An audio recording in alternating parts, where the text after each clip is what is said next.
So the guy Moist Critical, Mr. Charlie, he just dropped a video talking about why movies are bombing. And in the spirit of YouTube, I'm gonna copy him. I'm gonna steal his idea. Here's some of my thoughts. I'm gonna say some things on what he said. I'm gonna give some new insight. So in his video, he talks about a lack of original IP, people just getting tired, people waiting, they're getting lazy. They want to see all the streaming movies. Everything's gotta be streaming, straight streamlined to your dome. And I think there is a ton of validity to those points. He also talks about the incredibly high expenses of movie theaters. And I just did a video on my other channel going to 5 theaters in Los Angeles, 5 of the best ones.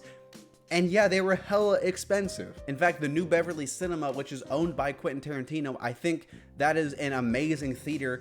And it's funny how it's a novel idea that the food there is cheap. You're like, wow, guys, you can go there and even pay for cheap food. It's crazy. And I'm just saying, I don't really get snacks and things like that when I go to the theaters, but every time I go to the New Beverly, I get stuff because of the fact that the snacks are so cheap. The reason why things are so expensive is because oftentimes the theater themselves don't get a lot of the ticket sales money, so they have to upcharge those prices because they have to make a profit. And I think that's one of the reasons why, again, another leading reason why theaters are dying. But also, let's talk about a huge issue, how expensive movies are becoming. They're getting way too expensive. The new Indiana Jones movie, right? Dial of Destiny. Charlie talked on it in this video. I'm gonna talk on it in this video. The movie is quote unquote not flopping, but it's not doing that good.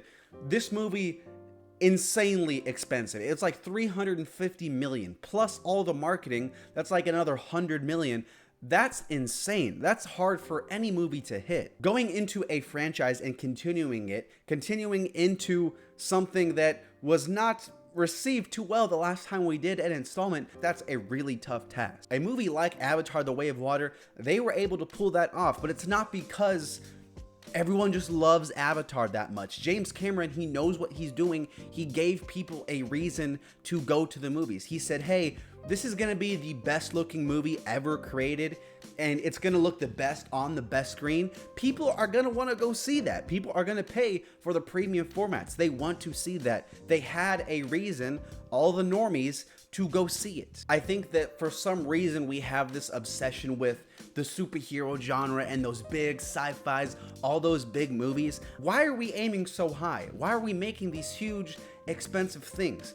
We have to like read the room, guys. Read the room. Look at the horror genre, a genre that consistently is just crushing it. A movie like Barbarian last year was filmed on a budget of like $4 or $5 million. That's like a Mr. Beast video. That's like way less than a Mr. Beast video. And while the movie didn't make $1 billion, $500 million, it still made about a $40 million profit, which might not sound like a lot, but that's a huge upswing. A movie like Terrifier 2, $250,000. That was the budget. That's like nothing. That's chump change. It's not even $1 million. Mr. Beast, he can make 50 of these movies. And what did it do in theaters? 15 million. Again, because these movies, they're giving people a reason to be interested in. Terrifier, it has the whole factor of like, man, that shit's crazy as hell. It's wild as heck. People want to go see it. It's one of the reasons I went to see it, and it was one of the best theater experiences I had last year. A movie like Barbarian, which is just a solid film, and it ropes you in with some good actors. You like Bill Skarsgård?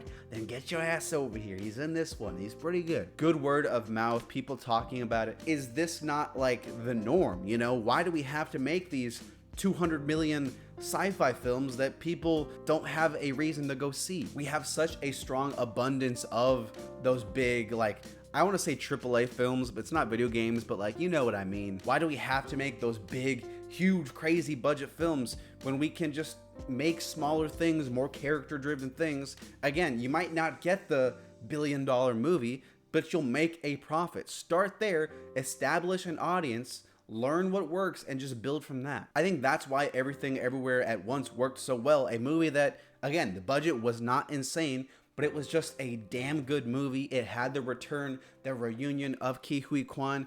It gave people a reason to go see it. People talked about it, and it just skyrocketed from there. It's an original IP, it's exciting, and I think that is a huge demographic that movie productions aren't really hitting. I understand it's tempting because a lot of these movies that are making the $1 billion films like Mario, they are established brands. I think there's nothing wrong with just chasing a profit. It doesn't have to be the huge crazy profit. Just chase a profit in general. The movie industry right now is struggling enough. Just make a profit, guys, please. It's not that hard. Mr. Beast, listen, I'm talking to you now. I know I only have 250 subscribers.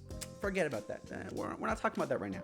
Give me, what was Barbarian made for? $5 million? Give me $5 million.